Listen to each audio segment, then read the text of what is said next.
നമസ്കാരം. ലോകം മുൾമുനയിലാണ്.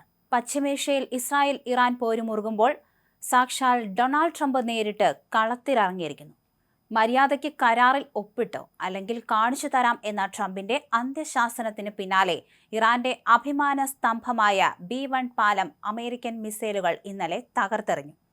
തകർന്ന പാലത്തിന്റെ വീഡിയോ സോഷ്യൽ മീഡിയയിൽ പങ്കുവച്ച് ട്രംപ് നടത്തിയ വെല്ലുവിളി ഇപ്പോൾ ലോകരാജ്യങ്ങളെപ്പോലും നടുക്കിയിരിക്കുകയാണ്. ടെഹ്റാനെയും പടിഞ്ഞാറൻ നഗരമായ കരാച്ചിയെയും ബന്ധിപ്പിക്കുന്ന പശ്ചിമേഷ്യയിലെ ഏറ്റവും ഉയരം കൂടിയ പാലമാണ് അമേരിക്കൻ ബോംബറുകൾ തകർത്ത് തരിപ്പണമാക്കിയത്. ആക്രമണത്തിൽ 2 പേർ കൊല്ലപ്പെട്ടതായിട്ടാണ് റിപ്പോർട്ട് ഇന്നലെ പുറത്തു വന്നത്. അതേസമയം മരണം 8 ആയിട്ടുണ്ട്. ഒരു മഹത്തായ രാജ്യമായി മാറാൻ സാധ്യതയുണ്ടായിരുന്ന ഒന്നിന്റെയും ബാക്കി പത്രം പോലും അവിടെ അവശേഷിക്കില്ല എന്ന ട്രംപിന്റെ വാക്കുകൾ ഇറാന് നൽകുന്നത് കൃത്യമായ മുന്നറിയിപ്പായിരുന്നു.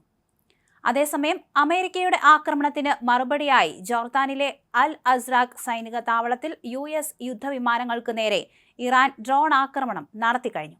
ഇതോടെ മേഖലയിലെ സംഘർഷം പുതിയ തലത്തിലേക്ക് കടന്നു. സൗദിയും കുവൈറ്റും അബുദാബിയും തങ്ങളുടെ ലക്ഷ്യസ്ഥാനങ്ങളാണെന്ന് ഇറാൻ പരസ്യമായി പ്രഖ്യാപിച്ചതോടെ അറബ് ലോകം ഒന്നടങ്കം ഭീതിയിലാണ്. അൽ അസ്റാഖ് സൈനിക താവളത്തിൽ US വിമാനത്തിനു നേരെ ഡ്രോൺ ആക്രമണം നടത്തിയതായി ഇറാൻ വാർത്താ ഏജൻസിയായ മെഹർ റിപ്പോർട്ട് ചെയ്തു. അതേസമയം ടെഹ്റാനിലെ കറാച്ചിയിൽ നിർമ്മാണത്തിലിരുന്ന B-1 പാലമാണ് US ആക്രമണത്തിൽ തകർത്തതെന്നാണ് ഇറാൻ സൈന്യം അറിയിച്ചത്. പശ്ചിമേഷ്യയിലെ ഏറ്റവും ഉയരം കൂടിയ പാലമായിരുന്നു ഇത്. അതേസമയം ഈ സംഭവ വികാസങ്ങൾക്കിടെ ഹോർമോസ് കടലിടുക്ക് തുറക്കാനുള്ള മാർഗങ്ങൾ ആലോചിക്കാൻ ബ്രിട്ടൻ വിളിച്ചു ചേർത്ത ആഗോള യോഗത്തിൽ ഇന്ത്യയും പങ്കെടുക്കും.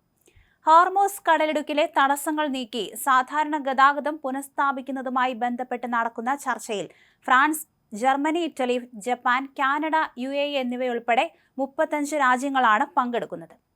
ഇന്ത്യയെ പ്രതിനിധീകരിച്ച് വിദേശകാര്യ സെക്രട്ടറി വിക്രം മിസ്രി ഓൺലൈനായി യോഗത്തിൽ പങ്കുചേരും. LPG, LNG, മറ്റ് ഉൽപ്പന്നങ്ങൾ എന്നിവയുമായി വരുന്ന ഇന്ത്യൻ കപ്പലുകളുടെ സുരക്ഷിതമായ യാത്ര ഉറപ്പുവരുത്താൻ ഇറാനുമായും മറ്റ് രാജ്യങ്ങളുമായും ബന്ധപ്പെടുന്നുണ്ടെന്ന് വിദേശകാര്യ മന്ത്രാലയ വക്താവ് രൺധീർ ജയ്സ്വാൾ അറിയിച്ചു. ഇത്തരം ചർച്ചകളുടെ ഫലമായി കഴിഞ്ഞ ദിവസങ്ങളിൽ 6 ഇന്ത്യൻ കപ്പലുകൾക്ക് ഹോർമോസ് കടന്നുപോകാൻ സാധിച്ചുവെന്നും ചർച്ചകൾ തുടരുമെന്നും ജയ്സ്വാൾ കൂട്ടിച്ചേർത്തു.